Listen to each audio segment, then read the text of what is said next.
Hello everybody. This is a video that explains to you fractions. And in other words, why they're important and the simplest way to learn how to do them, especially when you are adding and subtracting. This video explains adding and subtracting. I have a different video that explains multiplying and dividing, showing you why the answers are what they are. That is in a separate video that you can see either on the YouTube list or on the class website. So, here's why you have to learn fractions. Many reasons exist, but two stick out. One is the measurement system we have in the United States. Our measurement system, inches, feet, miles, gallons, quarts, pounds, etc., all of that is based on being able to take a unit, such as a mile, and dividing it into smaller pieces, which are all fractions. So, for example, a foot contains 12 inches in it. We would say, for example, if you are looking at how many 5 inches are in relation to a foot, that'd be 5/12 of a foot. Now, the reason that's used is because that's how we measure everything when you are cooking or cutting something bigger or any type of job that requires construction, for example. Everything is fractional based. It's not like that everywhere else in the world. They use decimals, and they call that the metric system. But we don't do that here. Instead, we do and use fractions. Thinking about gallons, for example. So 4 quarts are in a gallon. So if you had 3 quarts, you'd have 3/4 of a gallon. If you had 13 cups, you could then say how much of a gallon you would have. If there are 16 cups in a gallon and you have 13, then you would say that you have 13/16 of a gallon. Now, that may not make sense as to why we do it that way, but that's how the measurement system evolved over time. Everything is fraction based. It doesn't always convert easily into a decimal, and I'll talk about that here in a few minutes. The other main reason is that it will make high school math a lot easier to work with. In high school, you're not going to be working with decimals, and those of you in Math 8 already see this when you're calculating slope. If the slope, for example, is 1/2, you don't actually graph it by saying 0.5 or 5/10. You'd say 1/2 because that teaches you something called rise over run. 6th and 7th graders don't worry about that, but 8th graders can attest that everything's fraction based, it's not decimal based. Decimals are necessary to work with money, but that's really it. Everything else that we work with in the United States, like I was saying, is based on fractions. Knowing how to work with money, however, you got to know your decimals. That's just how it works. Students oftentimes struggle with adding and subtracting fractions, which is what this video is going to show you how to do.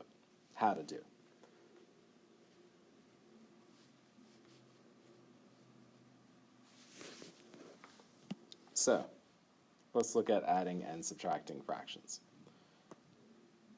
First of all, in order to be able to do this, you have to know what the types or what the parts of a fraction are. So in every fraction, we've got 3 parts, no matter what. You've got the numerator, you have the denominator, and you have the fraction bar. The fraction bar is key. Sometimes you'll see fractions written like this, for example. You see this on road signs, for example, like an exit will be 1/3 of a mile away or 1/2 of a mile. Usually it's in either quarter miles or half miles. They'll write it like this. But I have found in teaching kids how to add and subtract, it's a lot easier to work with it this way when you are trying to convert them using what we call a common denominator. For example, 1/2 and 1 plus 3/4 is not going to equal 4/6. That doesn't work, and I'll explain why in a few minutes. So, there are 3 types of fractions. The one on the left is the one that you see the most often. We call that a proper fraction. Proper fractions are when the numerator, or the top, is smaller than the denominator. Improper fractions are when the numerators are larger. A improper fraction and a mixed number are different ways of saying the same quantity. For example, 3/2 and 1 1/2 equal the same amount. I have found that improper fractions are actually easier to work with. In this class, I'm not going to ask you to simplify an improper fraction into a mixed number. That's because in high school math, you don't usually have to do that. You can keep it in an improper form. But it is important to know how to do that if you are asked to do that on an assessment. So let's look at why 1/3 plus 1/4 does not equal 2/7. Lots of students tell me this because they think that if you add the numerators together, 1 plus 1 is 2, and 3 plus 4 equals 7. But 2/7 is less than what the two fractions are that you're starting with. For example, 1/3 is more than 2/7. 1/4 is also more than 2/7 or really close to it. So if you're adding two different parts together, you're going to have more, not less. That's why this doesn't work. And I also wrote down here a model that shows why it just doesn't make sense. In order to make that work, each of these fraction parts would have to be identical in size, and they aren't. The parts here that I use for this model, 1/3, are larger than the parts for 1/4. In order for them to be compared, they have to be the same length. And they're not the same length in this example, and they wouldn't be unless you converted them. So let's look at how you actually do those conversions.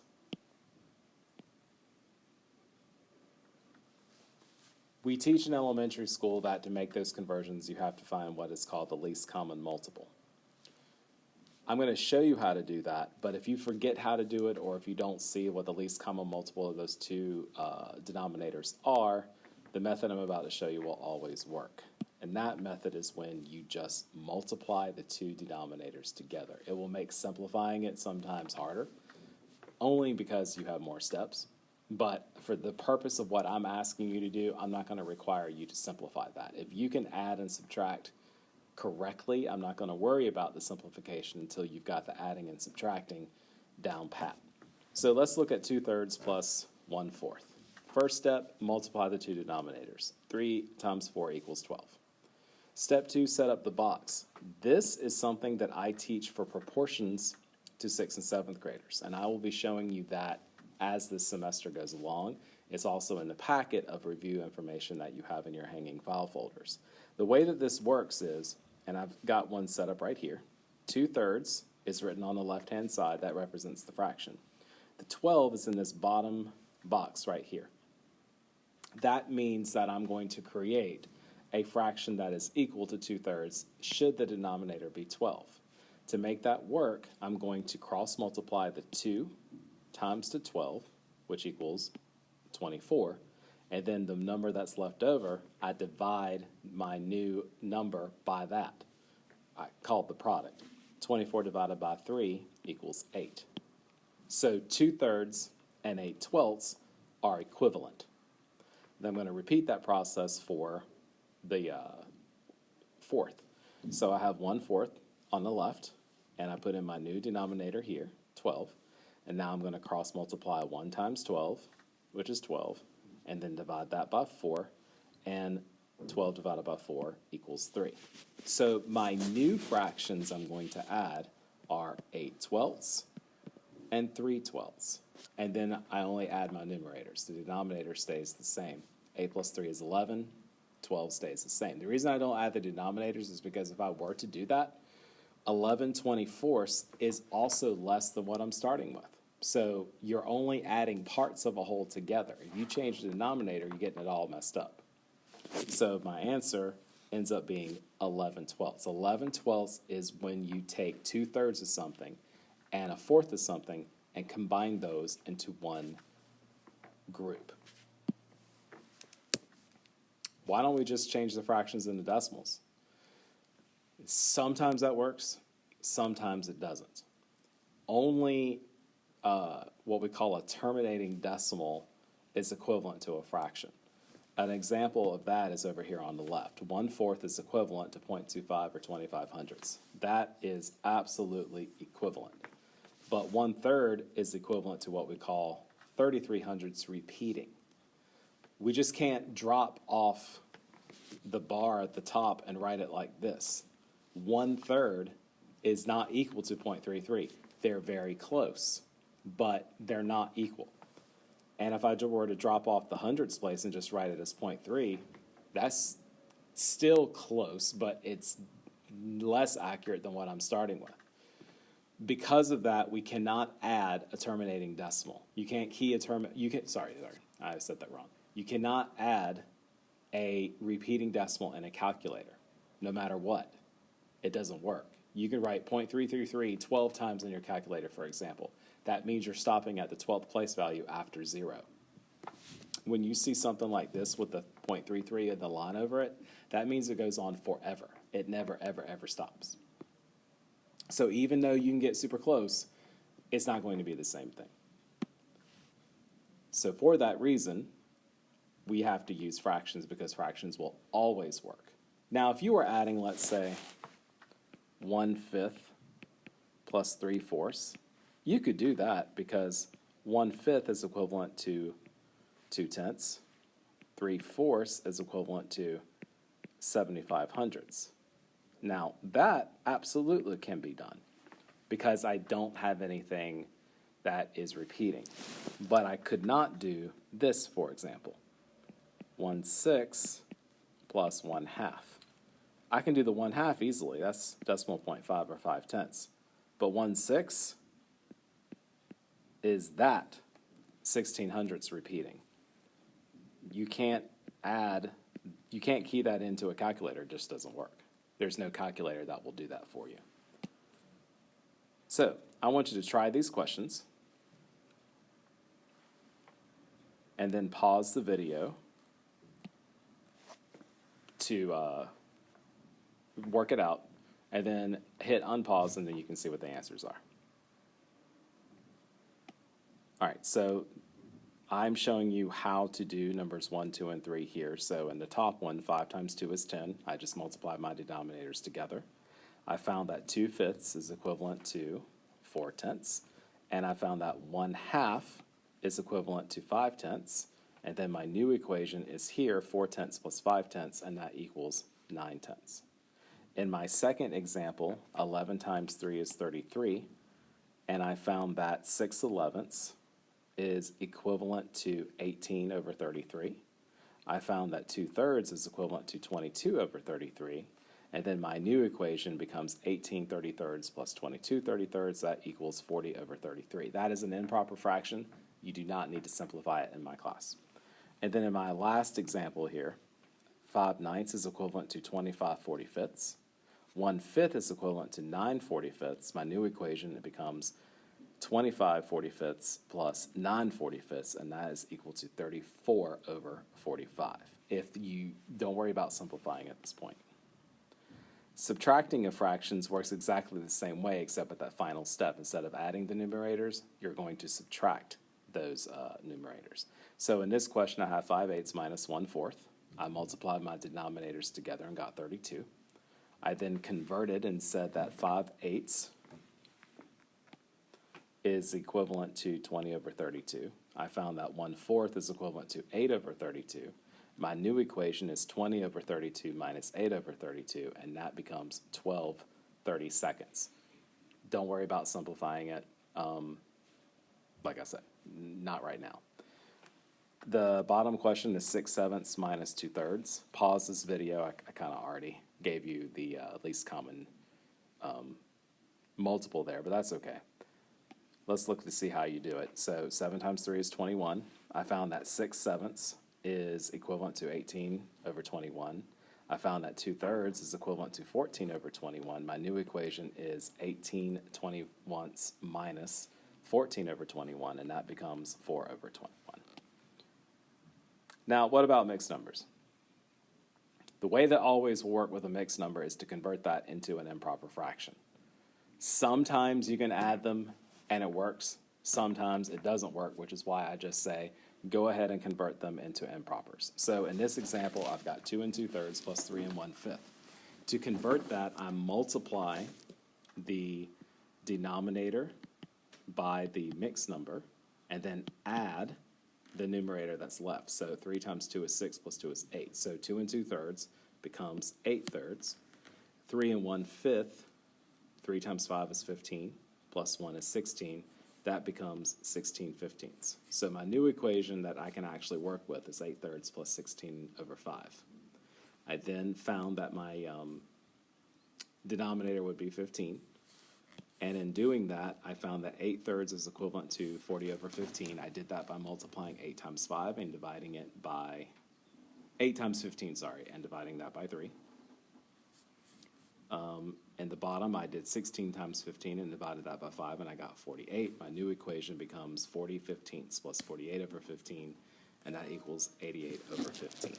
Now, don't worry, you're not going to usually see questions that big in real life that you actually have to work with, but knowing how to do it is important, because you may be asked to do, I'm sure that you're going to be asked at some point where you have to add, let's say, 1/2 plus 1/6. That's something that you can expect to know how to do.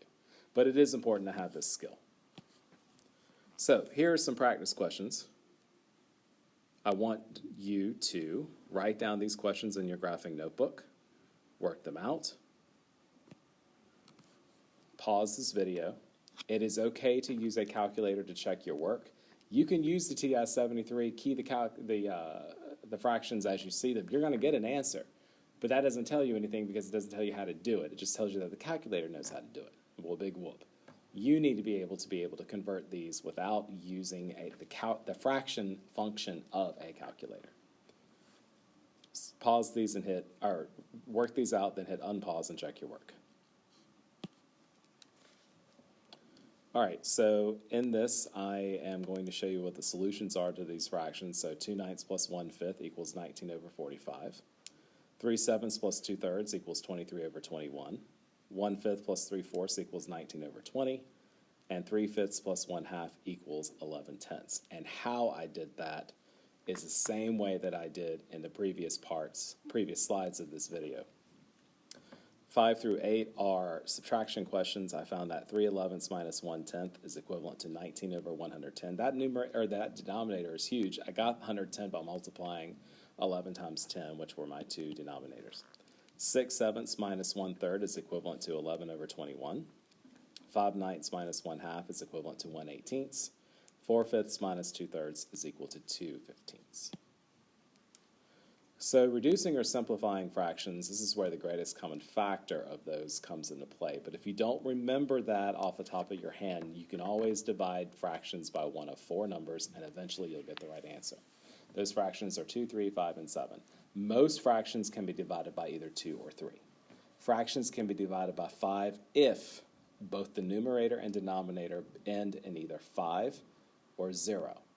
They can be divided by 7 if they are a multiple of 7, like 14, 21, 28, 35, and so on. So 18/20, for example, both of those numbers can be divided by 2. Now, if one of them can be divided by a different number, like 18 can be divided by 3, that's great, but 20 can't be divided by 3 evenly. So in order to reduce it, you have to divide both the numerator and denominator by the same number. So in 18/20, I reduced that by dividing each of those numbers by 2. In 15/21, however, I'm going to divide each of those by 3. Now 15 ends in 5, but 21 can't be divided by 5 evenly. 21 can be divided by 7, but 15 cannot be divided by 7 evenly. So I'm going to use 3 to get those. Here's a couple of more examples. 10/25, both of those numbers end in either 5 or 0, so I can divide that by 5. 14/28, they can be divided by many different numbers. The larger the number that you can divide by, the fewer times you'll have to reduce it. So in 14/28, if I divide each number by 7, I get 2/4. Well, that's a lot easier to reduce to 1/2. If I had done 14/28, for example, and divided that by 2, I would have gotten 7/14. That can be divided by 7, and I would have gotten to 1/2. Oftentimes in fractions, there are different ways to get to the right answer. I don't prefer one way or the other, as long as you know how to do it without just using the fraction function of a calculator. Now, this video is 20 minutes. Rewatch it at least 2 more times in class, and then you will start to get the hang of it, because fractions is a huge component of what you'll be assessed on with iReady, and you will see fractions over and over again no matter what grade you are in. And the better you are, the easier it will become, and the less frustrated you'll get.